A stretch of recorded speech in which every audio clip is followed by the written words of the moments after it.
I was afraid to speak English for a long time. I could read it, I could understand videos, I could even write short messages. But when it came to speaking, my mind froze. Every time I wanted to say something, I worried about my grammar. I worried about my accent. I worried that people would laugh or become impatient. So most of the time I stayed quiet. I smiled. I nodded. I answered with short words like yes or okay. One day I had to go to a small local cafe near my office.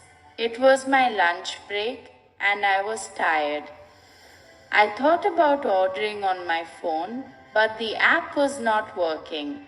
I had no choice. I had to speak. When it was my turn, my heart started beating fast. The barista smiled and said, "Hi, what can I get for you?"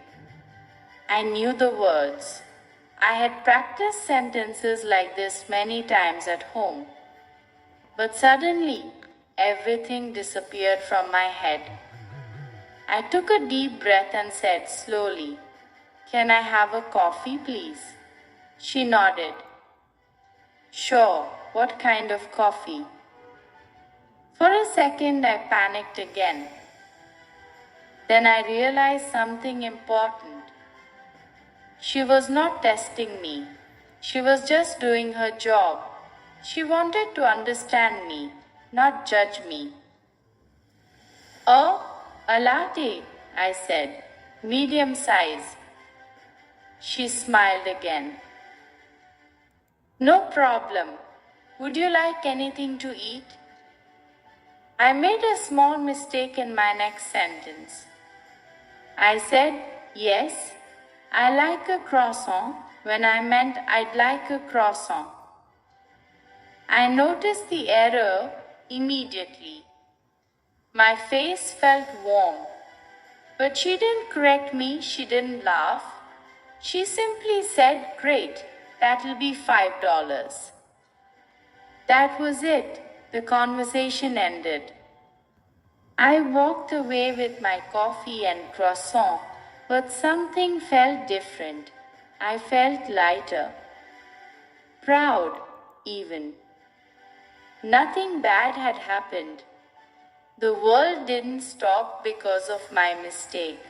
That short conversation changed how I saw English. I realized that speaking English is not about being perfect. It's about being understood. Most people are kind. Most people are patient. And everyone makes mistakes, even native speakers. After that day, I started speaking more. I ordered food. I asked simple questions. Sometimes I made mistakes. Sometimes people asked me to repeat myself. And that was okay. I am still learning. I still feel nervous sometimes. But now I know this. Confidence does not come before speaking. Confidence comes from speaking. And sometimes, all it takes is one small conversation to change everything.